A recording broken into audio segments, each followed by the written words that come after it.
नमस्कार दोस्तों। इस टाइम मैं जो वीडियो बनाने जा रहा हूँ वो डीआर सब्जेक्ट के ऊपर है। और इससे पहले जो वीडियोस बनाए थे वो आप देख चुके हैं। डीआर सब्जेक्ट एक तो इम्पोर्टेंट सब्जेक्ट है। इसका वीडियो बनाने का जो मेन रीज़न है, एक तो ये कि डीआर सब्जेक्ट जो है सभी डिपार्टमेंटल एग्जाम, जितने भी रेलवे में अलग अलग डिपार्टमेंट है, उन सभी डिपार्टमेंट में जो जो कम्पिटिटिव एग्जाम्स होते हैं, उन एग्जाम में डीआर जनरली सभी को आता है, इसलिए सब्जेक्ट चूज किया।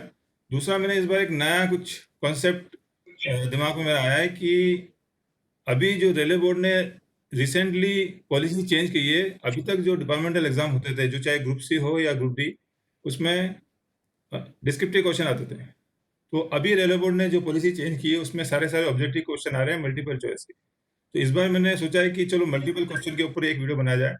तो सब्जेक्ट डीआर चुना है। डीआर में जैसे मैंने आपको बताया है कि ये जितने भी ग्रुप सी एग्जाम होंगे, अपने काफ़ी सारी कैटेगरी होती है ग्रुप सी में, सभी ग्रुप सी कैटेगरी और इंक्लूडिंग जो ग्रुप सी टू गजेटेड में जाते हैं। रिसेंटली हमारे एपीओ का भी नोटिस निकला हुआ है। तो जितने भी गजेटेड ऑफिसर के एग्जाम होते हैं सभी डिपार्टमेंट, चाहे मैकेनिकल इंजीनियरिंग इलेक्ट्रिकल, सभी में भी ऑफिसर बनते हैं, तो डीआर उनका एक कॉमन सब्जेक्ट होता है। तो मैंने कोशिश कर रहा हूँ इस वीडियो के माध्यम से कि डीआर के ऊपर एक क्विज कंपटीशन मैंने किया है, जिसमें 2 अहमदाबाद रीजन के स्टाफ है और एक राजकोट के स्टाफ है। इन तीनों की भी एक कोशिश की है। होप सबको पसंद आएगा। तो मैं तीनों से निवेदन करूंगा कि वो अपना अपना इंट्रोडक्शन करें। राजकोट। जी नमस्कार। Thank you very much for this your initiative. I am K Dave, chief staff and welfare inspector Rajkot. Thank you sir. नमस्ते, मेरा नाम समीर शाह है। मैं as a OS Ahmedabad division में इंजीनियरिंग विभाग में कार्यरत हूँ। और सर, आपकी ये जो पहल है उसके लिए हम आपको बहुत बहुत धन्यवाद देते हैं। Thank you sir. नमस्ते sir, Priyanka Rawal, RRB ADI के अंदर अभी मैं वर्किंग में हूँ। Designation OS RRB ADI. Okay. चलो सभी को बेस्ट ऑफ लक। मैं थोड़ा सा रूल पहले बता दूं आपको कि थैंक यू सर। पहले दवे साहब जवाब देंगे, फिर समीर, फिर नेक्स्ट मैडम जवाब देगी। फर्स्ट क्वेश्चन जो जवाब देंगे उसका 10 नंबर मिलेगा आपको।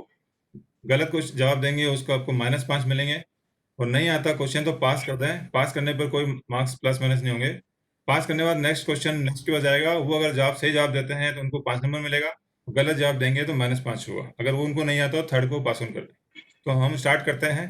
सबसे पहला क्वेश्चन जो है, जो दवे साहब देंगे, which of the following rules in DR 68 does specify the penalties. DR में कौन सा रूल है जो पेनल्टीज को स्पेसिफाई करता है? दवे साहब। ए है 9, डी बी है rule 11, C rule 6, D none of this. Option C. Option C. हाँ, करेक्ट है। 10 नंबर आप अपने ऐड कर लीजिए। अगला है Sameer. Which of the standard form is required to be use for issuing order of deem suspension. Deem suspension के लिए कौन सा फॉर्म इस्तेमाल करते हैं? SF1, B SF3, C SF2, D SF5। Sameer. Option C sir, SF2। +10 कर लीजिए। थर्ड क्वेश्चन है, who is the appointing authority when the records are not available in respect of actual appointing authority. कई बार ऐसा होता है कि हमारे को सर्विस रिकॉर्ड या जो भी रिकॉर्ड्स अवेलेबल रिकॉर्ड है उसमें हमको पता नहीं चलता कि कौन अपॉइंटिंग अथॉरिटी। तो नियमों के अनुसार ऐसे मामले में किसको अपॉइंटिंग अथॉरिटी माना जाता है? Railway board. हाँ जी, GM. GM. B correct answer. 10 number कर लीजिए, 10 मार्क्स। Next Dave sir. तो recognised trade union officials can be allowed to act as defence counsel in DR cases. जो रिकॉग्नाइज्ड ट्रेड यूनियन के ऑफिस बेरर होते हैं वो कितने नंबर ऑफ केसेस में डीसी में काम कर सकते हैं? 2 number, 3 number, 5 number, any number of cases. Option D, any number. Correct, 10 number plus कर लीजिए। अगला क्वेश्चन है, when a disciplinary case initiated against a railway servant under DR rules subsequently he expired, his case should be। कई बार ऐसा होता है कि कर्मचारी के खिलाफ डीआर केस चल रहा होता है और डीआर में फाइनल हो इससे पहले कर्मचारी की अनफॉर्चुनेटली डेथ हो जाती है। तो ऐसे केस में क्या होना चाहिए कि केस कंटिन्यू रहेगा, फाइनलाइज करेंगे, रेलवे बोर्ड भेजा जाएगा, सेंड टू जीएम, या क्लोज कर दिया जाएगा? समीर। सर, क्लोज किया जाएगा। Option D. Correct, 10 number add कर लीजिए।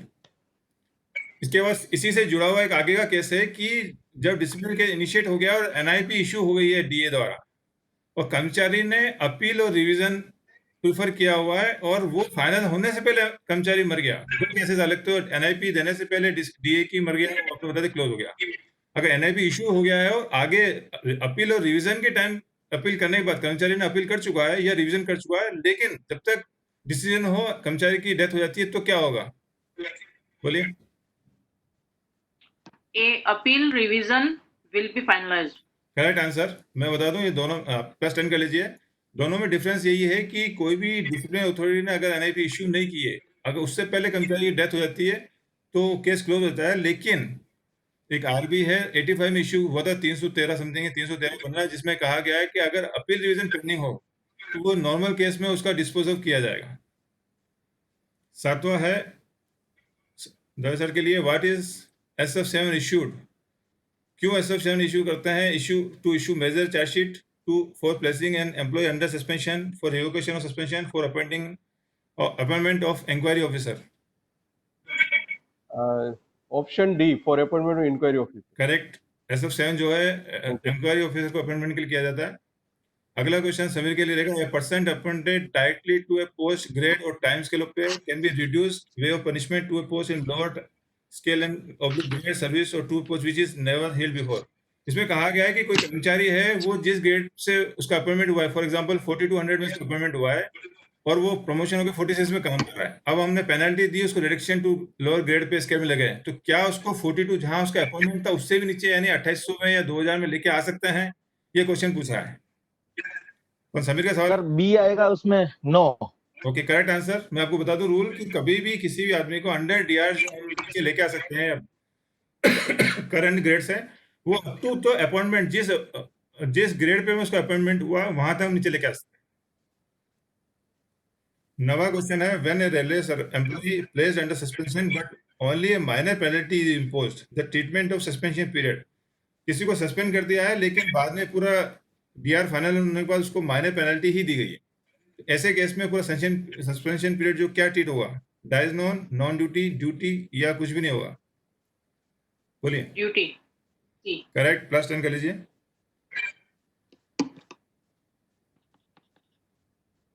अगला है, if an employee is placed under suspension on the date of retirement, मतलब जिस तारीख को एम्प्लॉय का रिटायरमेंट था उस तारीख में कर्मचारी जो था सस्पेंशन में चल रहा था, under who is completed to sign the chargesheet, जिस दिन रिटायरमेंट है उस दिन अगर चार्जशीट इशू करनी है, लास्ट डे और रिटायरमेंट जिस दिन रिटायरमेंट है, 31 मई अभी मान लो आने वाला है, 31 मई में किसी का रिटायरमेंट है, उस दिन कोई चार्जशीट इशू करनी है तो कौन इशू करेगा?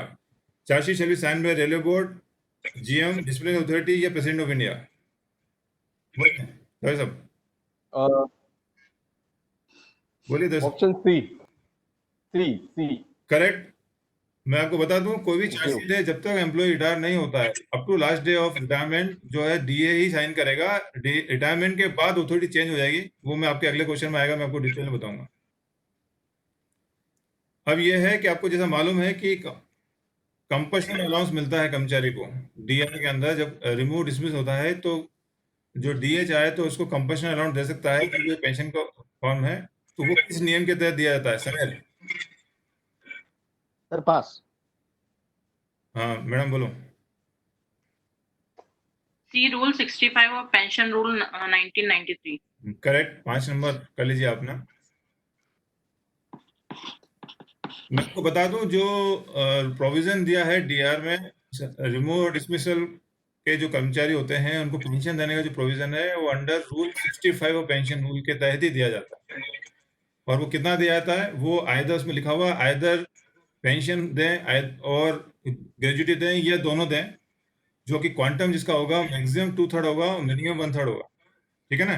मतलब जो पेंशन नॉर्मली बनती है उसकी वो मैक्सिमम 2/3 से ज्यादा नहीं देंगे उसको, मिनिमम 1/3 होगा। और 1/3 में भी जो आजकल मिनिमम पेंशन रूल लगता है 9,000 रुपया भी, 9,000 उससे कम नहीं होगा। किसी का 1/3 अगर 9,000 से कम जा रहा हो तो हम मिनिमम उसको 9,000 रुपया देंगे, ये रूल है। ठीक है। 12वां है, an employee under suspension when he report sick is eligible for grant to sick leave. कोई एम्प्लॉय है अंडर सस्पेंशन, इस तरह के काफी केसेस मेरे पास आते हैं, पूछते लोग कि कोई अंडर सस्पेंशन है और बीमार हो गया है, वो सिक एम्प्लॉय अप्लाई करता है, सिक छुट्टी रेलवे में जाता है, सिक अप्लाई करता है, तो उसके लिए ऑप्शन है क्या उसको मिलेगी ग्रांट ऑफ सिक लीव की जगह एक्स्ट्रा लीव मिलेगी, हाफ पे लीव मिलेगी, या नहीं उसको सिक लीव नहीं मिलेगी? D, not eligible for grant of sick leave. सही जवाब है, 10 नंबर कर लीजिए। इसमें जरा मैं बता दूं आपको कि ड्यूरिंग सस्पेंशन में आपको कोई भी काम हो, आप हेडक्वार्टर छोड़ के नहीं जा सकते हैं। अगर हेडक्वार्टर में ही हैं तो आपको किसी तरह की छुट्टी लेने की जरूरत नहीं है। आप छुट्टी पे घर पे ही रहेंगे और जो भी काम आप कर सकते हैं, बीमार रहेंगे। वो जब सस्पेंशन पीरियड कंप्लीट होगा, डीआर फाइनलाइज होने के बाद आपको पूरा पीरियड टीट होगा, तो आपको कोई छुट्टी अप्लाई करने की जरूरत नहीं सस्पेंशन। Very 13 good. है, review of suspension case is done. आपको एक बता दूं रूल की, कोई भी सस्पेंशन ऑर्डर जो है 2000 का भी सर्कुलर है 6 का, जिसमें एक लिमिट तक वो सस्पेंशन है उसको रिव्यू करना पड़ता है, नहीं तो नल एंड वॉइड हो जाता है सस्पेंशन ऑर्डर। वो कितने दिनों के बाद आपको रिव्यू करना पड़ेगा सस्पेंशन, नहीं तो नल एंड वॉइड हो जाएगा। दवे साहब Option B, 90 days. करेक्ट। रोलवर्ड का जो 2006 का सर्कुलर है you. उसके हिसाब से आपको 90 डेज के अंदर जो है रिव्यू करना है, नहीं तो आपका नल एंड वॉइड हो जाएगा। इसी से जुड़ा हुआ अगला क्वेश्चन है जो काफी इंपॉर्टेंट है, काफी डे टू डे में काम आता है कि आपने 90 डेज के अंदर रिव्यू कर लिया है। इसमें लिखा suspension can be extended after review of further period of before the expiry of 90 days. Such extension of suspension shall be for a period not extend. एक बार 90 डेज के बाद जब नेक्स्ट एक्सटेंशन करेंगे वो कितने कितने दिनों के लिए होगा? 45 days, 90 days, 180 days, 365 days. Sameer sir pass. हाँ बोलिए। 180 days. करेक्ट, 5 नंबर दे दीजिए अपने को। इसमें जैसे बता दूं कि फर्स्ट जो सस्पेंशन हम पहली बार हम करेंगे तो 90 डेज के लिए वैलिड होगा, उसके बाद आपको रिव्यू करना पड़ेगा। उसके बाद सब्सिक्वेंट जितने भी रिव्यूज होंगे वो हर बार 180 डेज के लिए होंगे। नेक्स्ट 180 डेज, फिर आपको 180 डेज में अगर पूरा नहीं हुआ तो फिर नेक्स्ट 180 डेज। कईयों को डाउट होता है कि नेक्स्ट जो रिव्यू होगा वो भी फर्दर 90 डेज के लिए होगा, वो गलत है। आपको फर्स्ट जो सस्पेंशन 90 डेज का, उसके बाद फर्दर जितने भी सब्सिक्वेंट रिव्यू होंगे वो हर 180 दिन के बाद आप उसको एक्सटेंड 180 दिन के लिए सस्पेंशन एक्सटेंड कर सकते हैं। अगला क्वेश्चन है, it is therefore necessary to constitute review committee, मतलब एक्सटेंशन करने के लिए रिव्यू कमेटी गठित की जाती है। तो रिव्यू कमेटी जो है कमेटी विल ओनली बी, कौन रिव्यू कमेटी गठित करता है? पहला है अपीलेट अथॉरिटी, दूसरा डिसिप्लिन अथॉरिटी, रिवीजन अथॉरिटी और appointing authority. A, appellate authority. किसका सवाल है? हाँ आपका ही है ना? मेरा समीर ने पास किया था ना? प्रियंका का। हाँ बोलो। मैंने पास No, किया था। no, समीर भाई ने पास किया था। हाँ प्रियंका बोलो। Appellate authority. करेक्ट है। डिसिप्लिन, एक बार बता दूं आपको इसके अंदर कि जो सस्पेंशन होता है वो सस्पेंशनिंग अथॉरिटी या डिसिप्लिन अथॉरिटी, लगभग डिसिप्लिन अथॉरिटी सस्पेंशन अथॉरिटी होती है। तो वो अथॉरिटी रिव्यू नहीं करेगी, उससे नेक्स्ट अथॉरिटी जो होती है हायर अथॉरिटी, यानी सस्पेंशन जो होती है जनरली डिसिप्लिन अथॉरिटी करते हैं, तो नेक्स्ट अथॉरिटी जो होगी वो होती है अपीलेट अथॉरिटी, वो कमेटी करेगी, वो कमेटी कॉन्स्टिट्यूट करेगी। और कमेटी के अंदर बता दूं एक मेंबर होंगे जो सस्पेंशन जिन्होंने किया वो मेंबर होंगे, बाकी 2 मेंबर दूसरे डिपार्टमेंट के सेम स्केल के, जो भी सेम ग्रेड के अधिकारी होंगे, जो कि सस्पेंशन अधिकारी जो होंगे उसी स्तर के अन्य अधिकारी होंगे। 15 है, inquiry is not mandatory under rule. किस रूल के तहत इंक्वायरी करने की जरूरत नहीं है? अपन डीआर रूल लिखता नहीं है। दवे साहब option B, 14/2 rule 14/2। Correct, 14/2 rule है जिसमें ये कहा गया है कि अगर किन्हीं कारणों से डीआर रूल के अंदर रूल 9 के तहत डिटेल इंक्वायरी नहीं कर सकते हम, तो उसमें स्पीकिंग ऑर्डर के साथ डिसिप्लिन अथॉरिटी बताना पड़ेगा क्यों इंक्वायरी नहीं कर सकते, उनको स्पीकिंग ऑर्डर देना पड़ेगा। उसके बाद वो स्टेट वे एनआईपी इंपोज कर सकते हैं, वो है rule 14। On transfer from one division to another division, the staff does not report for duty at new place posting. Who will be the competent authority for taking disciplinary action? कोई कर्मचारी है जिसको हमने ट्रांसफर कर दिया एक division से दूसरे डिवीजन या एक जोन से दूसरे जोन, तो अगर जो स्टाफ है वो अगले नए प्लेस ऑफ पोस्टिंग पे रिपोर्ट नहीं करता है, ऐसी कंडीशन में who will be the disciplinary authority उस एम्प्लॉय के लिए?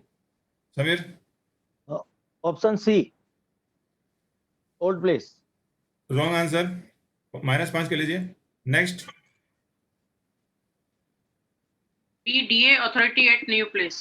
करेक्ट है। इसमें बता दूं रूल की एक एम्प्लॉय को एक बार रिलीव कर दिया आपको आपके डिवीजन से, तो आपका काम यहाँ खत्म हो जाता है, अब एम्प्लॉय नए यूनिट का हो जाता है। इसी हिसाब से नए यूनिट का जो डी होगा उसी को माना जाएगा डिसिप्लिन अथॉरिटी। ये लेट डाउन रूल है। Next, the notice of final penalty should be signed by, जो एनआईपी साइन होती है कौन साइन करते हैं? Inquiry officer, controlling officer, disciplinary authority, appointing authority. C, disciplinary authority. Correct, +10 कर लीजिए। What would be appropriate disciplinary authority when staff working under administrative control of DOM, CNDOM and misconduct pertains to violation of commercial rule और safety rule? इसमें ज़्यादा brief बता दूं, कई बार ऐसा होता है कि कोई जैसे स्टेशन मास्टर है, वो काम कर रहा है, वो ऑपरेटिंग का काम कर रहा है, कमर्शियल कर रहा है, या सेफ्टी का कोई ब्रीच करता है, या उसका कोई पर्सनल का ऑफिसर वहाँ गया और पर्सनल को कोई मस्टर में कोई एलओडी मिलती है, तो मिसलेनियस डिपार्टमेंट के काम कर रहा है, तो लेकिन तो उसके लिए अगर उसको चार्जशीट देनी होगी तो उसको चार्जशीट कौन अथॉरिटी दे पाएगी? पहला है, इसमें चूंकि सवाल जो था वो है एडमिनिस्ट्रेटिव कंट्रोल डीओम सीएम का था, तो उसमें कौन डीए रहेगा बताइए? ऑप्शन सी, डीओम डीओएम या सीनियर डीओ। करेक्ट। मैं आपको बता दूं कि कर्मचारी कोई भी गलती कर सकता है, उसके लिए उसको चार्जशीट मिल सकती है, लेकिन जिसका एडमिनिस्ट्रेटिव कंट्रोल होगा उस कर्मचारी पर वही डिसिप्लिन अथॉरिटी का काम करेगा। फॉर एग्जाम्पल विजिलेंस केस जो बनते हैं, विजिलेंस वाले भी विजिलेंस के तहत इंक्वायरी करते हैं और वो जो गलती निकलती है, लेकिन बाद में वो डिसिप्लिन अथॉरिटी को ही अपनी एडवाइस भेजते हैं, अपनी रिपोर्ट भेजते हैं, उसमें डिसिप्लिन अथॉरिटी डिसीजन लेके चार्जशीट देना है नहीं डिसाइड करता है। Question 19, under which rule of the railway servant rules 1968 the appellate authority can act as a revision authority when no appeal has been preferred. हमारे डीआर में एक नियम है कि अगर कर्मचारी ने अपील प्रेफर नहीं की है तो revision authority as a appeal authority as a revision authority का काम करता है। वो किस रूल के तहत होता है?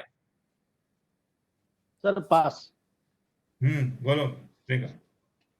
25A, rule 25A, sorry rule 25, मतलब ए फर्स्ट ऑप्शन, लेकिन रूल 25 ओके करेक्ट। प्लस 10 कर लीजिए, प्लस 10 कर लीजिए, प्लस प्लस 5। सॉरी हाँ प्लस 5। पास नहीं मिला। क्वेश्चन नंबर 20 रहेगा, reappointment of railway employees in case of removal from service may be considered bye. किसी भी कर्मचारी का रिमूव डिसमिस होने के बाद उसको रीअपॉइंटमेंट कौन कंसीडर कर सकता है? ए है revision authority, discipline authority, C higher than the revision authority, next higher authority of DAARA who had taken the last decision in the disciplinary cases.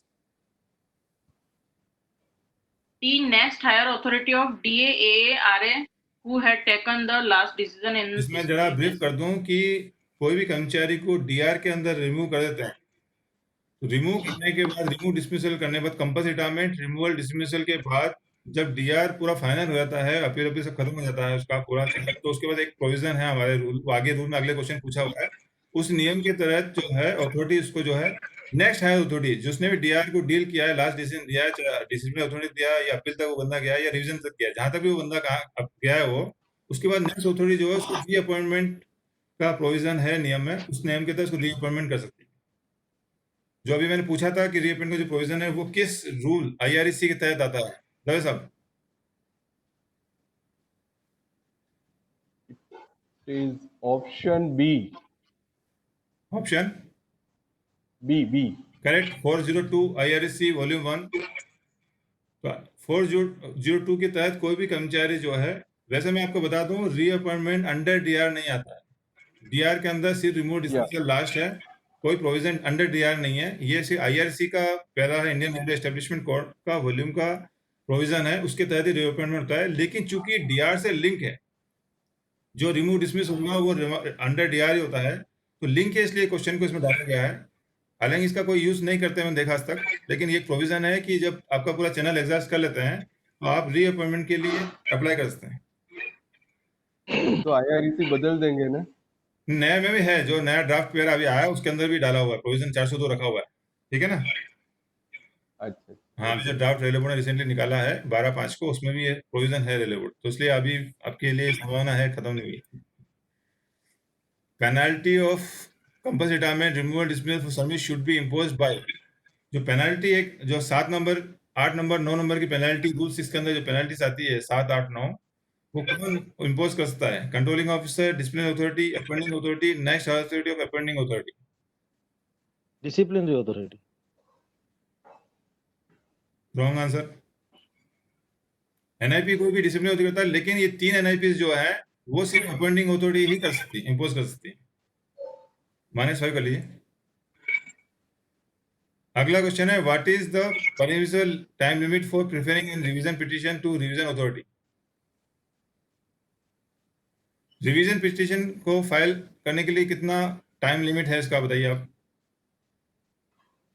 45 days B. Correct. Plus 10 कर लीजिए। इसमें बता दूं, appeal करने के बाद आपके पास 45 डेज, अपील का डिसीजन आने के बाद आप 45 डेज के अंदर रिवीजन पिटीशन दायर कर सकते हैं। और अगर आपने अपील प्रेफर नहीं किया है, डिस्प्ले अथॉरिटी ने आपको जो भी एनआईपी दी उसके बाद अप टू 90 डेज आप उसको प्रेफर कर सकते हैं। तो दोनों एक्चुअली आंसर सही है, इसमें लिखा नहीं क्लियर, इसलिए आपका मैं सही मानूंगा। अगर अपील प्रेफर नहीं की तो विद इन 90 डेज आप रिवीजन अप्लाई कर सकते हैं, और अपील के बाद 45 डेज में आप अप्लाई कर सकते हैं। Which rule comes under when revision petition is not preferred within the time limit? कोई भी हमारे डीआर के अंदर हर चीज का टाइम लिमिट दिया हुआ है कि जब आपको एनआईपी दी जाती है 10 दिन के अंदर आपको जवाब देना होता है, चाहे SF11 हो, SF5 हो। सिमिलरली आपको रिवीजन पिटीशन है, अपील के लिए भी 45 डेज का टाइम देता है। अगर ये टाइम के अंदर नहीं दे पाते और आप एक्सटेंशन के लिए आप रिक्वेस्ट करते हैं कंप्यूटर अथॉरिटी को, तो कंप्यूटर अथॉरिटी चाहे तो उसको कंसीडर करके एक्सटेंड कर सकती है। तो वो किस नियम के तहत आता है? किसका सवाल है ये? मेरा है, आई थिंक मेरा है। हाँ बोलिए। यस हाँ दवे सर का। Option D. Option D rule 22। या ऑप्शन बी बोला, डी बोला? D for Delhi. D for Delhi wrong answer है। ये इसका 27 है आपका। ओके। अगला क्वेश्चन रहेगा, रूल 27 के तहत जो है टाइम लिमिट कंप्यूटर अथॉरिटी जो है वो एक्सटेंड कर सकती है।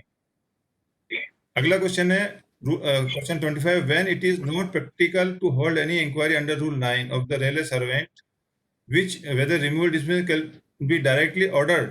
किस रूल के तहत अपन डायरेक्ट रिमूव कर सकते हैं? अगर किसी के मतलब अंडर डीआर आपको बता दूं, किसी भी कर्मचारी को, रेलवे कर्मचारी को रिमूव या डिसमिसल करना है तो उसके लिए रूल 9 के तहत डिटेल इंक्वायरी करना जरूरी है, उसको नेचुरल जस्टिस देना जरूरी है, अपॉर्चुनिटी देना जरूरी है। लेकिन रूल 9 के तहत बिना इंक्वायरी किए हम डायरेक्टली रिमूव डिसमिस करना चाहते हैं तो किस नियम के तहत कर सकते हैं? रूल 25 बोलिए Sameer. Sir option B rule 14/2। Correct answer. Plus 10 कर लीजिए। 26 क्वेश्चन नंबर 26 है, under which rule before disposing the revision petition by GM the case should be referred to RT for advice. बोलो। Rule 14(1), rule 31, rule 24, rule 42। Rule 24। Rule 24 थोड़ा मैं इसमें brief कर दूं। ये रूल जो 24 है, नॉर्मली कोई कर्मचारी जो है अपील कर सकता है अपीलेट अथॉरिटी को, उसके बाद रिवीजन अथॉरिटी के पास जाएगा। लेकिन कोई भी रेलवे कर्मचारी, ग्रुप सी कर्मचारी है अगर वो अपीलेट अथॉरिटी से जो अपील फाइनल हो गया उसके बाद वो चाहे तो रूल 24 के तहत डायरेक्ट जीएम को वो रिवीजन के लिए अपना मामला भेज सकता है, और जीएम को रिक्वेस्ट कर सकता है कि सर मेरा जो इस मामले में आप आरआरटी रेलवे रेस्ट ट्रिब्यूनल की सलाह ली जाए, चेयरमैन रेलवे रेस्ट ट्रिब्यूनल की, और उसके सलाह लेने के उपरांत ही मेरे मामले को डिस्पोज ऑफ किया जाए। ये एक स्पेशल प्रोविजन है रूल 24 जो डीआर के तहत है।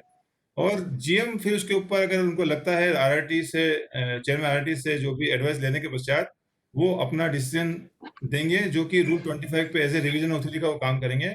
और इसमें ये भी कहा गया है कि एक बार जीएम ने इस मामले में फैसला दे दिया है फिर दोबारा उस पर कोई रिवीजन नहीं होगा। ये एक रूल 24 है जो थोड़ा इंपॉर्टेंट है, मैं बता दूं आपको। Question 27, it is necessary the inquiry officer should be sufficient senior in the rank to charge official. Sameer, क्या जरूरी है कि जो इंक्वायरी ऑफिसर है वो सीनियर होना चाहिए? तो इसमें 4 ऑप्शन है कि always I should be senior, बस सीनियर होना चाहिए, सिंपल सा सीनियर होना चाहिए। दूसरा है आई मस्ट बी 1 ग्रेड और 1 ग्रेड हायर होना चाहिए, किसी भी रैंक का आई इक्वल भी हो सकता है। और चौथा है कि कोई भी आईओ में बन सकता है, चाहे जूनियर हो सीनियर कोई भी बन सकता है। बोलो समीर। ये मेरा पास। हाँ ये दवे साहब का है। मेरा क्वेश्चन था। हाँ दादा बोलिए, कोई बात आप बोलिए। क्वेश्चन हाँ, inquiry officer should be senior always, option A. Correct. इसमें जो है बता दूं, लोगों को डाउट होता है कि 1 ग्रेड हायर में भी लोगों को लगता है कि 1 grade higher 2 grade. Inquiry officer के लिए सिंपल ये है कि वो जो कर्मचारी है उससे सीनियर होना चाहिए बस। अगर उससे सीनियर है ही can be nominated as a inquiry officer. Sameer next है, who can exercise revisionary powers when no appeal has been preferred in terms of rule 25(1)(4)। जो रूल 25(1)(4) है डीआर रूल, उसके तहत जो है अगर अपील प्रेफर नहीं किया है तो ये इनमें से एक जो है वो रिविजनरी पावर कर सकते हैं, यूज कर सकते हैं। पहला है the officer not below the rank of DRM, the officer not below the rank of J officer, J grade officer. तीसरा है the officer not below the rank of PhD और जीएम। अगर अपील प्रिफर्ड नहीं की है तो rule 25(1)(4) के तहत कौन जो है रिविजन पावर को यूज कर सकता है? पास। A, the officer not below the rank of DRM. Correct, +5 कर लीजिए। रूल 25(1)(4) बोलता है कि अगर किसी मामले में कर्मचारी ने अपील प्रिफर नहीं की है तो अपीलेट अथॉरिटी जो होता है वो एज ए रिवीजन अथॉरिटी का काम कर सकता है, लेकिन that should be not below the rank of DRM. यानी अगर कोई जे ग्रेड ऑफिसर या एडीआरएम ने किसी मामले में अगर किया है कई बार, तो मिनिमम डीआर हेडक्वार्टर भेजने की जरूरत नहीं है। जैसे कई केसेस में जो जे ग्रेड ऑफिसर ही डिसिप्लिनरी अथॉरिटी होते हैं तो रिवीजन अथॉरिटी हेडक्वार्टर होता है। तो अगर उसमें अपील प्रिफर नहीं किया, एडीएम को अपील प्रिफर नहीं किया है, तो डीआरएम जो है वो एज ए रिवीजन अथॉरिटी काम कर सकते हैं। और मैक्सिमम जो विजिलेंस केसेस होते हैं जिसमें सू मोटो रिवीजन आता है, जिसमें एडमिनिस्ट्रेशन खुद आगे से रिवीजन करती है, ऐसे मामले में डीआरएम को फाइल भेजी जाती है सू मोटो रिवीजन के लिए, क्योंकि अगर एम्प्लॉय ने अपील प्रिफर नहीं की। 29 forwarding / supply of inquiry officer's report to CO is must where an inquiry has been held before imposing penalty. DR के अंदर जैसे आपको मालूम है जो मेजर पेनल्टी चार्जशीट जो डीआर होती है उसके अंदर किसी भी कर्मचारी का जो रूल 9 की तरह इंक्वायरी होती है, इंक्वायरी करने के बाद कंप्लीट जब हो जाता है उसके बाद जो डिसिप्लिनरी अथॉरिटी उसको एनआईपी इशू करेंगे, तो क्या जरूरी है उसको इंक्वायरी ऑफिसर की रिपोर्ट सप्लाई करना सीओ को? उसके लिए लिखा पहला Yes. नो, जरूरत नहीं है। दूसरा no as reasonable opportunity has already been given. तीसरा C yes. D it depends upon description of disciplinary authority. बोलिए। C, हाँ जी, C, yes. यस करेक्ट बोला आपने। मैं आपको जैसे बता दूं कि इंक्वायरी ऑफिसर जो होते हैं वो अपना इंक्वायरी करने के बाद अपनी रिपोर्ट जो है डिसिप्लिनरी अथॉरिटी को सबमिट करते हैं। इंक्वायरी रिपोर्ट के ऊपर डिसिप्लिनरी अथॉरिटी जो होते हैं वो इंक्वायरी ऑफिसर की रिपोर्ट को एग्री कर सकते हैं या डिसएग्री कर सकते हैं। यानी उसकी जो उसने चार्जेस प्रूव किए हैं या नॉट प्रूव किए हैं, कुछ भी किए हैं, उसको जो डिसिप्लिनरी अथॉरिटी है उसको एक्सेप्ट कर सकता है, नहीं कर सकता है। जब चार्जेस जो इंक्वायरी ऑफिसर की रिपोर्ट से अगर वो एग्री करता है डिसिप्लिनरी अथॉरिटी, तो सिंपल सा इंक्वायरी रिपोर्ट जो है उसको दिया जाता है चार्ज ऑफिशियल को, और उस पर जो फाइनल डिफेंस देता है इंक्वायरी अपना सीओ, उसके ऊपर जो फाइनल फ्री स्पीकिंग ऑर्डर जारी करते हैं डिसिप्लिनरी अथॉरिटी। लेकिन अगर इंक्वायरी ऑफिसर की रिपोर्ट से अगर वो एग्री नहीं करते हैं तो फिर उसमें एक डिसएग्रीमेंट नोट बनाना पड़ता है डिसिप्लिनरी अथॉरिटी को। तो फिर बना के इंक्वायरी रिपोर्ट प्लस उस पर जो डिसएग्रीमेंट नोट है वो दोनों के दोनों जो है वो चार्ज ऑफिशियल को सप्लाई होते हैं। चार्ज ऑफिशियल उन दोनों के ऊपर अपना फाइनल डिफेंस देता है। वो डिफेंस जब वापस आता है डिसिप्लिनरी अथॉरिटी को, फिर disciplinary authority final speaking order pass करते हैं। ये डीआर का नियम। अगला दवे साहब के लिए, reduction to lower stage in time scale of pay for 2 stage for a period of 3 months without complete effect not adversely affecting his pension is। अगर किसी कर्मचारी को 2 स्टेज नीचे लेके गए हैं 3 महीने के लिए विदाउट फ्यूचर इफेक्ट दिया हुआ है, तो ये माइनर पेनल्टी है, मेजर है, सॉरी ए है मेजर पेनल्टी, दूसरी minor, C none, D both of this. I think B, minor penalty.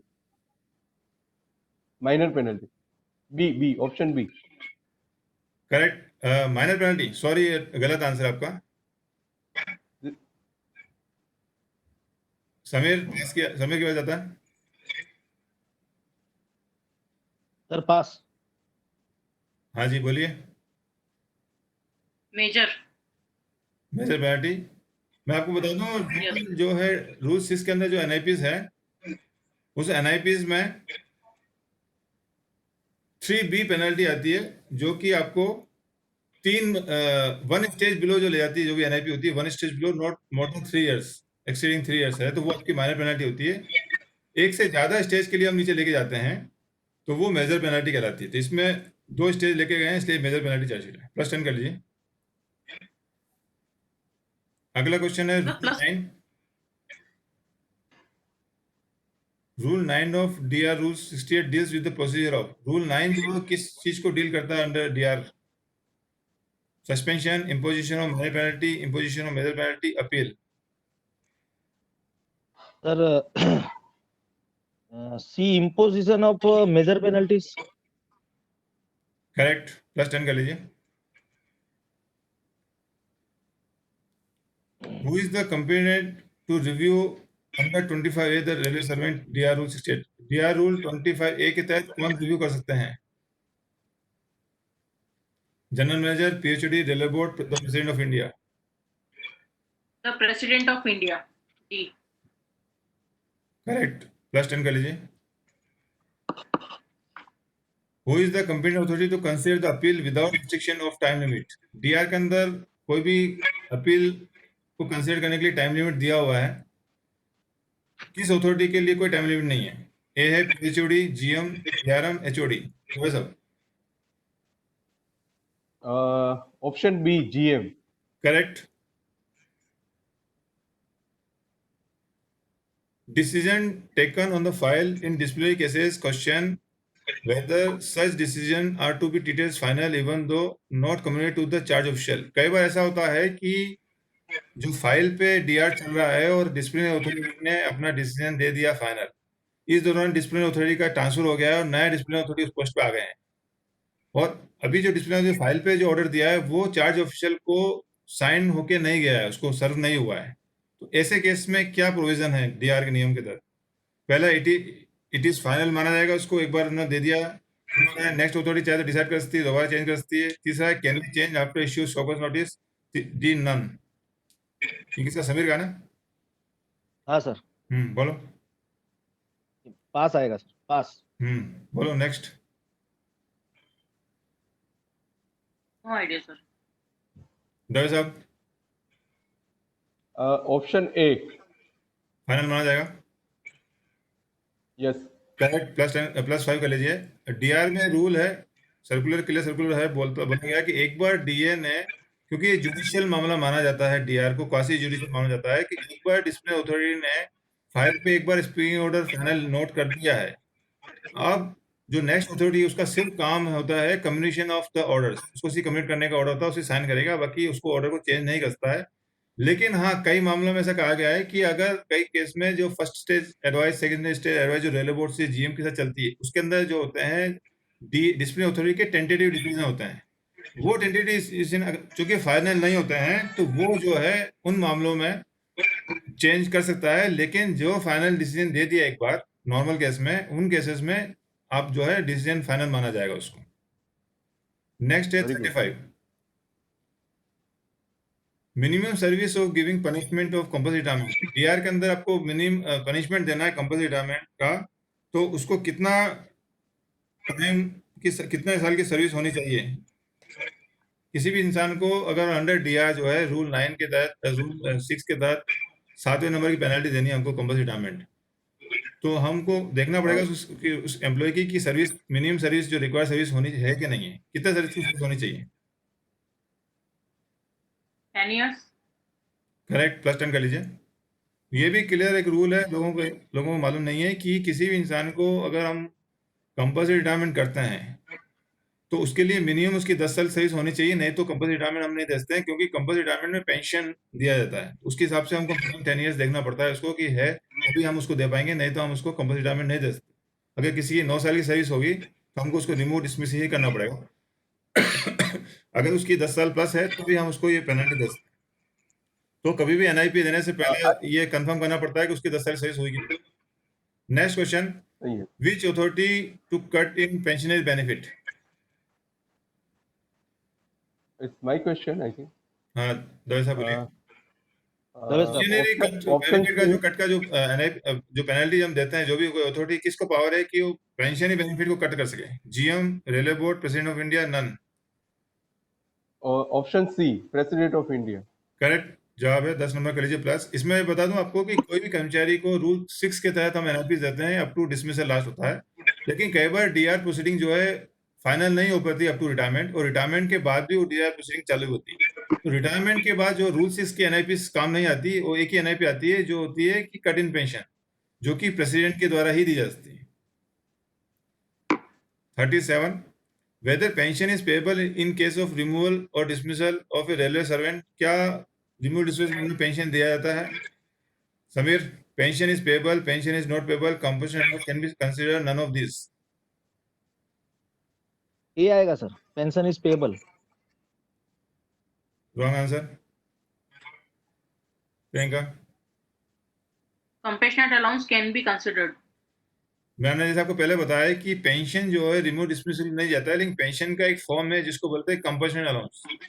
Compulsory allowance दिया जाता है जो आदमी रिमूव डिसमिस होता है, जिसका कि रेट मैंने बताया था कि मैक्सिमम जो 2/3 जो नॉर्मल पेंशन होता है वो, और मिनिमम 1/3 होता है, और जो कि 9,000 रुपये प्लस डीए से कम नहीं होगा। Which of the following is order against which no appeal lies? किसके अगेंस्ट में हम अपील नहीं कर सकते हैं? पहला है an order of suspension, B है an order of enhancement of penalty, any order passed by an inquiry authority in the course of an inquiry, an order passed by revision authority under DR rule under 68 sorry, किसके against में appeal हम prefer नहीं कर सकते, file नहीं कर सकते?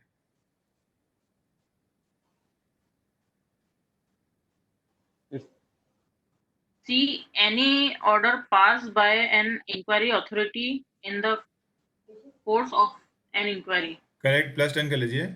बाकी जितना भी है सस्पेंशन, इन सब के अगेंस्ट में हम जो है, चाहे रिवीजन अथॉरिटी डी है या ए है, कोई भी अथॉरिटी है, एनहांसमेंट ऑफ पेनल्टी है, अगर सबके खिलाफ हम जो है अपील कर सकते हैं। सिर्फ जो है during the course of inquiry officer जो ऑर्डर पास करते हैं उसके अगेंस्ट में हम कोई भी अपील नहीं कर सकते। ये रूल 17 जो है डीआर रूल में लिखा हुआ है कि किसके खिलाफ हम अपील नहीं कर सकते। और उसके बाद 39 है whether the railway servant, DR rule 1968 are applicable to constable of the railway protection. RPF पे डीआर रूल लागू होता है नहीं होता, ये क्वेश्चन है आपका। ए है are applicable, are not applicable, are applicable in certain cases, none of this. Option B, not applicable. Correct, B सही है, +10। After retirement chargesheet can be issued only by, Sameer, retirement के बाद कौन चार्जशीट इशू कर सकता है? GM, controlling officer, president of India, chief personnel officer. ये कुछ लगता है चीफ जस्टिस, सुप्रीम कोर्ट के जो चीफ जस्टिस है वो लिखने में कुछ गलती आ गया। हो सकता है चीफ सीपीओ साहब जस्टिस भी बने। ठीक है, तो सही जवाब क्या रहेगा समीर? सर ए जीएम। रॉन्ग। रिटायरमेंट के बाद कौन है प्रियंका, बोलो? President of India. करेक्ट। जैसा कि मैंने बताया है कि अप टू रिटायरमेंट जो है कोई भी डिसिप्लिनरी अथॉरिटी जो होती है एज पर रूल, वो डिसिप्लिनरी अथॉरिटी इसका एनआईपी इशू करती है या चार्जशीट इशू करती है। रिटायरमेंट के बाद जो है सिर्फ प्रेसिडेंट ही चार्जशीट इशू कर सकते हैं, और प्रेसिडेंट को ही पावर है कि कोई एनआईपी या pension in benefit, cut in pension benefit का आदेश दें। प्रेसिडेंट के अलावा किसी को पावर नहीं है। 42 reply to the charge to by the CO. आपको जो चार्ज मेमोरेंडम दिया था, चार्जशीट दी जाती है सीओ को, तो उसको रिप्लाई करने का कितना टाइम होता है उसके पास? 10 days. B. ठीक है, +10 कर लीजिए आप, सही जवाब। क्वेश्चन है when inquiry is not necessary, कब इंक्वायरी करने की जरूरत नहीं है? पहला है charge sheet are partially admitted by CO, charges are partially admitted by CO, charges are not admitted by CO, charges are fully admitted by CO, वो कैन बी। दवे साहब, हाँ, option C, charges charges are fully admitted by. Correct. जब कोई भी D R के अंदर जब chargesheet issue होती है SF5, अगर एम्प्लॉय जो है वो पार्शियली एडमिट करता है तो भी इंक्वायरी करना पड़ेगा। अगर फुल्ली एडमिट करता है सारे चार्जेस विदाउट एनी कंडीशन, तो आपको इंक्वायरी करने की जरूरत नहीं है। और डिसिप्लिनरी अथॉरिटी चाहे तो स्टेट रूल्स इसके अंदर जो भी 1 से लेकर 9 NIPs है, सॉरी पेनल्टीज है, वो दे सकता है उसको, अगर चार्जेस फुल्ली एडमिटेड कर लिए हैं अनकंडीशनली सीओ द्वारा। 44 arising out of investigation by CBI, the charge sheet may be dropped by the disciplinary authority. The matter should be considered with CBI के द्वारा मामले में केवल ऐसी इश्यू होती है, क्रिमिनल केसेस होते हैं या ट्रैप केसेस होते हैं, तो ऐसे मामले में अगर ड्रॉप करना है डिसिप्लिनरी अथॉरिटी को, तो किससे कंसल्ट किया जाना चाहिए? GM, railway board, CBI, supreme court? Sameer? CBI. Correct. इसमें ब्रीफ कर दूं, सीबीआई का जो भी मामला होता है तो उसमें सीबीआई से कंसल्ट जरूरी है। और एक और मैं बता दूं, कई केसेस में जो एम्प्लॉय ट्रैप हो जाता है, तो ट्रैप होने के बाद जो है एम्प्लॉय को सस्पेंड कर देते हैं। सस्पेंशन का भी वहाँ से सीबीआई से ऑर्डर आता है तो सस्पेंड करता है। उसके बाद जो 90 डेज के बाद उनको रिव्यू करना पड़ता है। उसमें कई बार इश्यू आता है कि रिव्यू करना है नहीं करना है, हम लोग पूछते हैं सीबीआई से, सीबीआई कई बार बोलती है हाँ कर, आप उसको एक्सटेंड करो। तो हम एक्सटेंड कर देते हैं। और कई बार जब एक्सटेंड नहीं करना होता है तो सीधे नहीं बोलती कि मत एक्सटेंड करो, मत बोलती, वो इनडायरेक्टली बोलती है कि आप अपने डिस्प्ले होती है अपने लेवल पे डिसाइड करें। तो ये दो तरह की बात होती है, जब एक्सटेंड करना होता है वो क्लियर जवाब देते हैं कि हाँ एक्सटेंड करना है, जब नहीं करना होता है तो वो इनडायरेक्ट जवाब देते हैं कि आप अपने लेवल पे डिसाइड कर लो। इसका मतलब अब डिस्प्ले होती है, अब उनको जरूरत नहीं है। तो इसका क्वेश्चन इसलिए मैं डाला था कि इस पर थोड़ा कई लोग कंफ्यूज रहते हैं। Daily order sheet maintain by, daily order sheet बनती है आपके रूल 9 के तहत। कौन उसको मेंटेन करता है?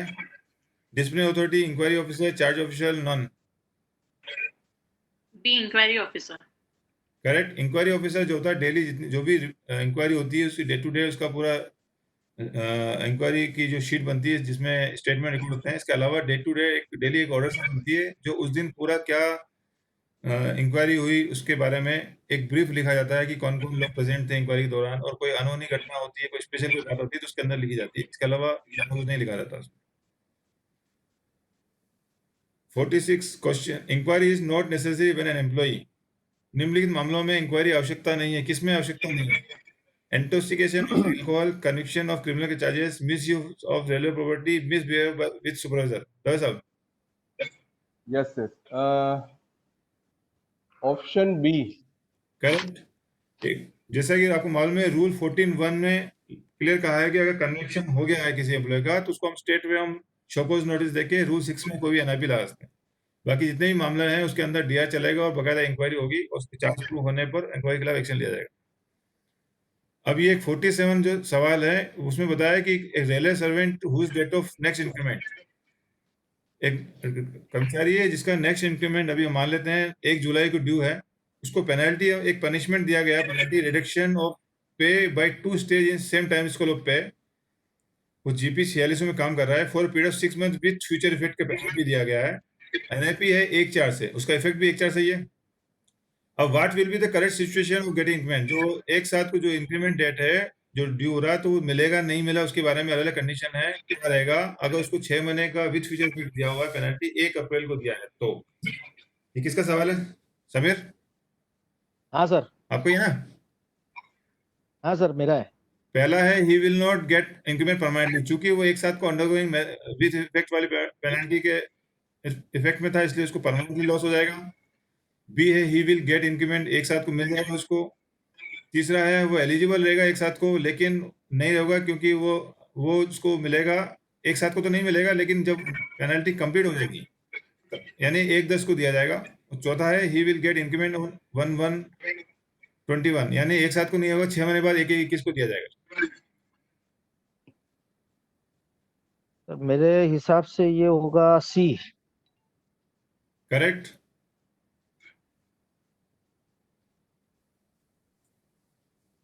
इसमें रेलवे बोर्ड ने 2014 में सर्कुलर निकला हुआ है जिसमें कहा गया है कि कोई भी कर्मचारी जब विद फ्यूचर इफेक्ट की पेनल्टी में भी आता है या विदाउट फ्यूचर की आती है तो उसको पर्टिकुलर 1 जुलाई जिस दिन को वो इंक्रीमेंट ले रहा है 1 जुलाई को पर्टिकुलर ईयर उस डेट को देखना पड़ेगा कि पिछले 1 साल में उसकी जो क्वालिफाइड सर्विस है इंक्रीमेंट के लिए 6 महीने से ज्यादा हो रही कि नहीं हो रही। तो चूंकि इस मामले में उसका जो विद फ्यूचर इफेक्ट की पेनल्टी दी गई है 6 महीने की दी है लेकिन 1/4 से लागू हुई है यानी 1/4 मतलब अप्रैल मई जून 3 महीने जो है विद फ्यूचर इफेक्ट की पेनल्टी आता है, ये जो 3 महीने इसके काउंट नहीं होंगे क्वालिफाइंग साइज में for the purpose of granting increment.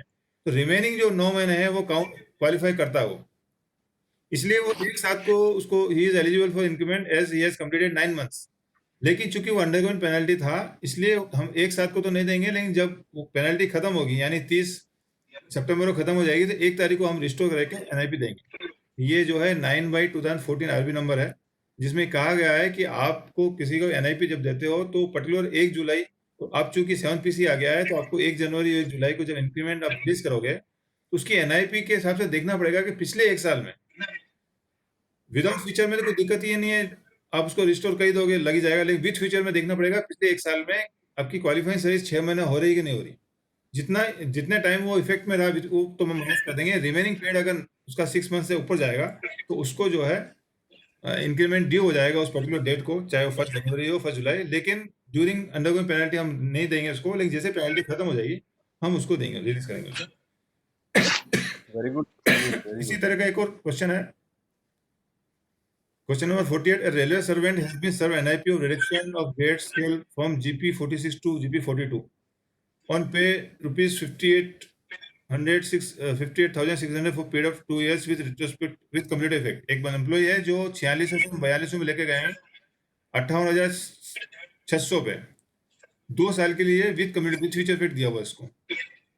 Date of effect of penalty 1/3/20 यानी 1 मार्च 20 को इसी साल दिया हमने इसको 1 मार्च 20 को 2 साल के लिए विद फ्यूचर इफेक्ट दिया और रिडक्शन. डेट ऑफ इंक्रीमेंट इसका 1 साथ 20 था. हिज पे वाज 60,400 60,400 था 29/2 को, यानी कि पेनल्टी से इमीडिएट बिफोर उसका जो था 29/2 को 6,400 था, उसको हम नीचे लेके गए एक स्टेज 2 साल के लिए. अब जैसे पेनल्टी खत्म हो जाएगी, चूंकि विथ फ्यूचर इफेक्ट की 2 साल की है, तो 2 साल बाद यानी 1 मार्च को उसकी क्या पे रहेगी.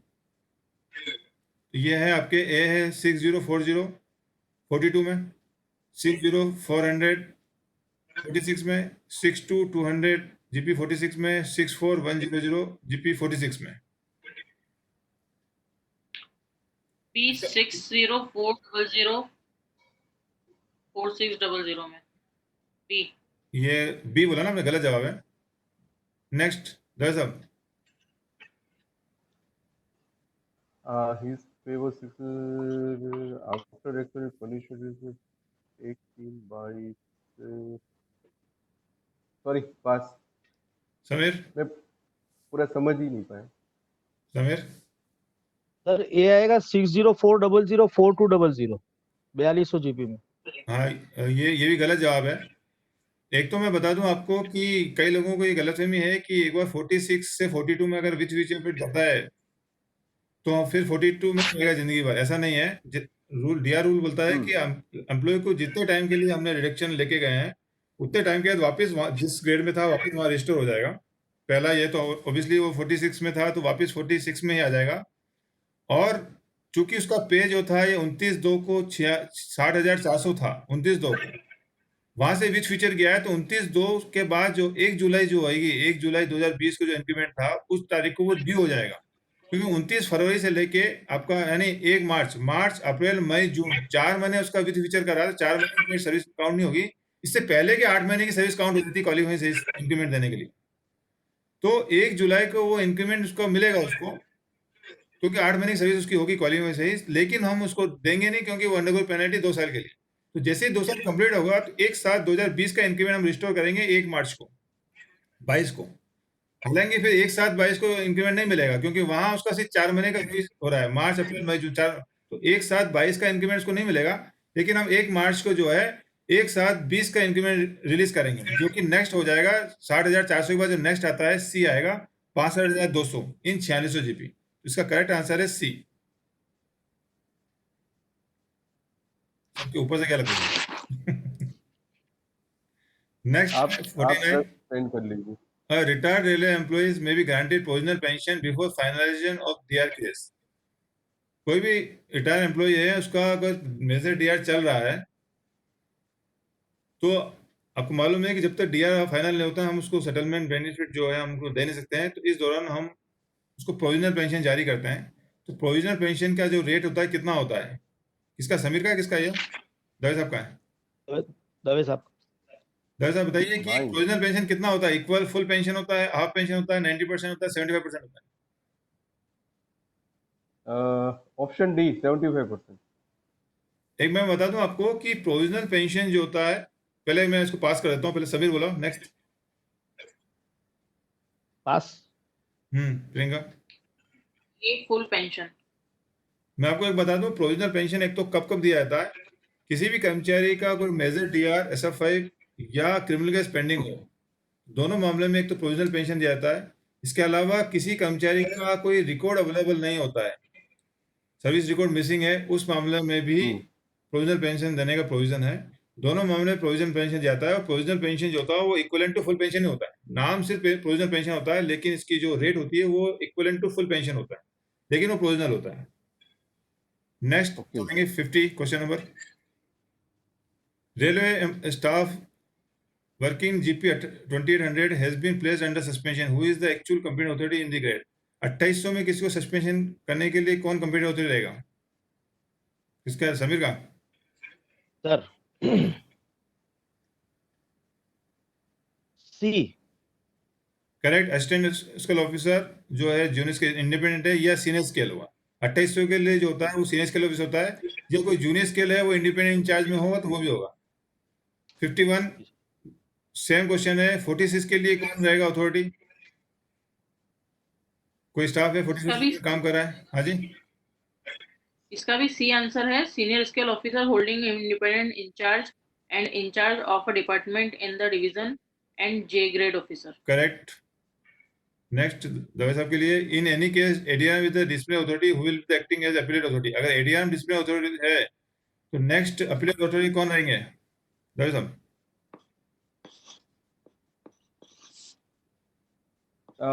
Option B, PHOD. Correct. Next Sameer, in any case PhD as a revision authority enhance the penalty then CO. अगर किसी मामले में revision authority PhD revision authority है तो और वो एनहांस करते हैं एज ए रिवीजन अथॉरिटी, तो सीओ क्या कर सकता है? अपील कर सकता है उस पर। A appeal may not prefer further, he may not prefer further appeal, नहीं कर सकता अपील रिवीजन के ऊपर। Appeal may be prefer to railway board, none of this. Sir I think B आएगा सर, मैं not prefer further appeal. Wrong. Next -5। Sir इसका A आएगा, may prefer further appeal. क्यों?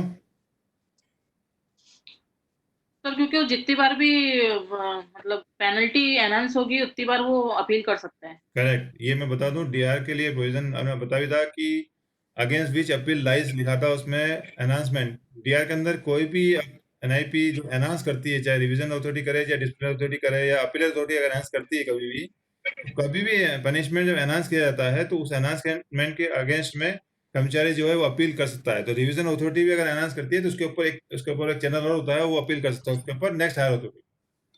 ठीक है। बहुत बढ़िया। 54 reappointment under 402 RI R1 a railway employees may be given full benefit of past service। किसी एम्प्लॉय का अपन ने अभी जैसे बात की थी, रीअपॉइंटमेंट किया है 402 R1 के तहत, तो उसके लिए बेनिफिट देने के, पास्ट सर्विस का बेनिफिट देने के लिए क्या नियम है? ए है फुल बेनिफिट। ये समीर का क्वेश्चन है ना? किसका है? नहीं, प्रियंका का। मेरा ही है। A है full benefit of past service, forfeiture the past service, half benefit of the past service, none of this। Sir इसका बी आंसर रहेगा, forfeit of past service. Correct. 10 number. Reappointment करने का मतलब होता है एक मर्सी अपील है, मर्सी प्रोविजन है। उसके अंदर एम्प्लॉय का रीअपॉइंट का मतलब पूरा सर्विस पुराना जो है वो जब्त हो जाता है, खत्म हो जाता है, वो नए सिरे से वापस स्टार्ट करता है, उसी को रीअपॉइंटमेंट कहते हैं। 55 imposition of enhanced punishment by the competent authority within। किसी भी कर्मचारी को जो एनहांस करेंगे पनिशमेंट, अपीलेट होती है या रिवीजन अथॉरिटी जो बढ़ाना चाहती है, उसका टाइम लिमिट कितना है रवि साहब ने? या दो क्वेश्चन है, किसी का एनहांसमेंट करना है तो कितना, अगला क्वेश्चन है किसी को अगर कम करना है अपील करना, दोनों के लिए अलग अलग प्रोविजन है। एनहांसमेंट के लिए क्या ऑप्शन प्रोविजन बी, होती है? कितना टाइम में एनहांस कर ऑप्शन सकते बी हैं? 6 month. Option B 6 month. Correct.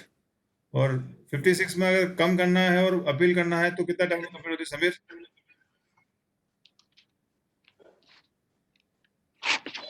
पास। बोलो madam. Sir 1 year. Correct. +5।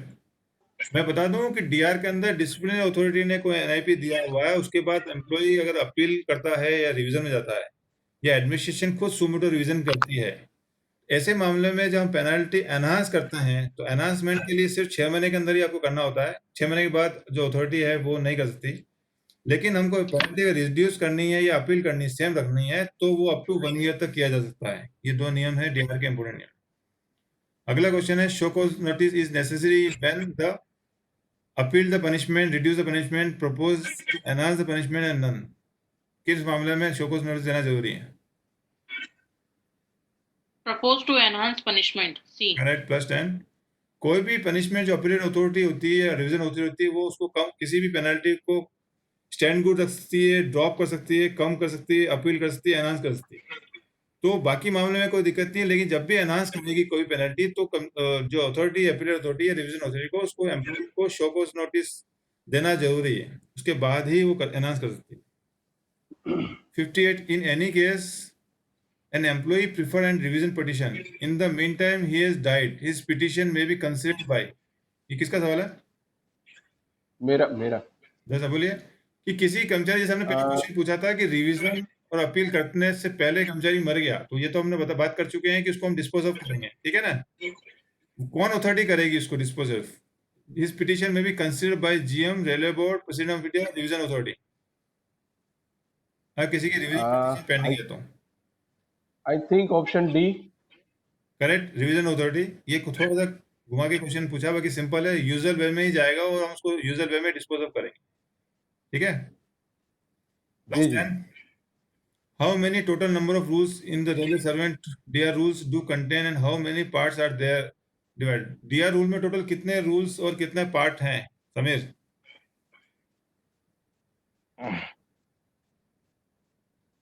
A31(4).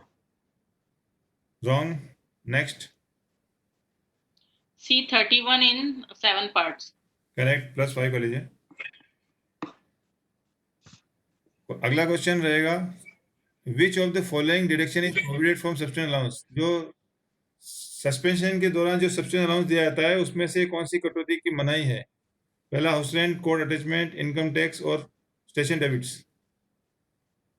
Court attachment, B. Correct, +10। और अगला क्वेश्चन है, ये तो सर्विंग एम्प्लॉय कितने केसेस में करता है। नेक्स्ट क्वेश्चन है रिटायर एम्प्लॉय। समीर बताना, नेक्स्ट तुम्हारा ही है। रिटायर एम्प्लॉय कितने हाँ, केसेस सर। में डीसी में काम कर सकता है? 3, 5, 7, नन। ये ऑप्शन सी 7। करेक्ट, +10 कर लो। What is the relevant rule in DR rule 1968 for common proceedings? किस रूल के तहत कॉमन प्रोसीडिंग्स होती है? मतलब एक से ज्यादा लोग अगर उसके अंदर अभियोग में शामिल है, एक से ज्यादा लोग, तो उसके लिए हम कॉमन प्रोसीडिंग्स यूज करते हैं, जहाँ एक से ज्यादा लोगों के खिलाफ चार्जशीट इशू करते हैं। किस नियम के तहत हम कॉमन प्रोसीडिंग्स चलाते हैं? C Rule 13. करेक्ट। अगला क्वेश्चन 64 है, ये है minimum service required for grant of compulsory allowance after giving punishment of removal dismissal under DR. DR के तहत किसी को हमने, ये दवाई साहब के लिए क्वेश्चन रहेगा, किसी को रिमूव डिसमिस किया हमने डीआर, और उसको अगर डिस्प्ले अथॉरिटी है, जो भी अथॉरिटी है, कमेंट अथॉरिटी, अगर उसको कंपल्सरी अलाउंस देना चाहती है तो उस कर्मचारी की मिनिमम कितने साल की सर्विस होनी चाहिए? ए है 10 साल, 15 साल, 20 साल, 5 साल। ऑप्शन ए 10 साल। करेक्ट।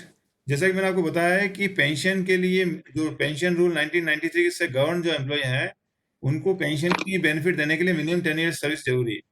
तो कंपल्सरी रिटायरमेंट हो या अंडर डीआर कंपल्शन को सैंक्शन करना हो, तो उसके लिए मिनिमम 10 साल की सर्विस होनी जरूरी है। नेक्स्ट है 65, who will impose penalty of compulsory retirement? ये शायद क्वेश्चन हो चुका है ना, ये क्वेश्चन पूछ चुका हूँ। अगला क्वेश्चन है, reduction to lower stage in time scale of pay for period not exceeding 3 years without cumulative effect and not adversely affecting pension comes under. ये जो पेनल्टी है, 1 stage lower in time scale of pay और not for a period not exceeding 3 years, ये जो penalty है, ये major है, minor है, या कुछ भी नहीं है? मेजर है सर। समीर, मेजर? ए मेजर। Wrong, B minor. ये Minor माइनर penalty. पेनल्टी है।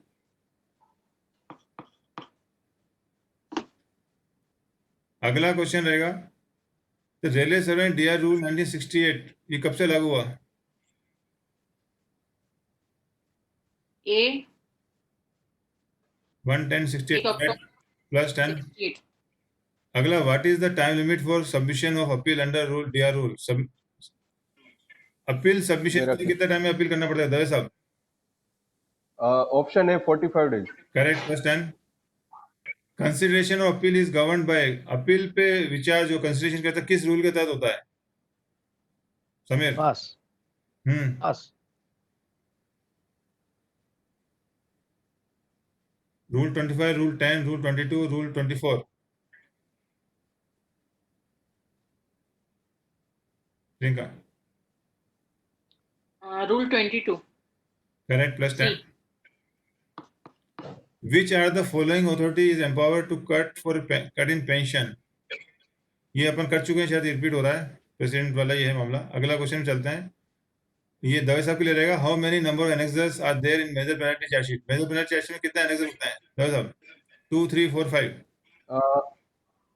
और C, option C 4। Correct. Annexure पहला आर्टिकल चार्जेस, दूसरा imputation in support of article charges, C उसमें थर्ड रहता है list of witnesses and list of documents. Total 4 annexure रहते हैं। While DR is normally applicable to every railway servant, certain classes of person working on railways expressly exempted. Which one of the, किसके ऊपर जो है लागू नहीं होता है DR?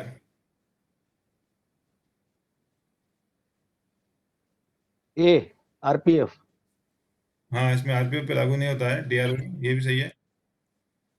एक्चुअल में इसमें क्वेश्चन अलग था,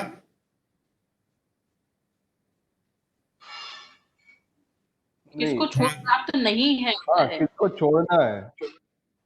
किस पे DR लगता नहीं है? आरपीएफ के ऊपर आरपीएफ 1957 लगता है इनका, किसके ऊपर लगता नहीं है, ये क्वेश्चन है। नहीं,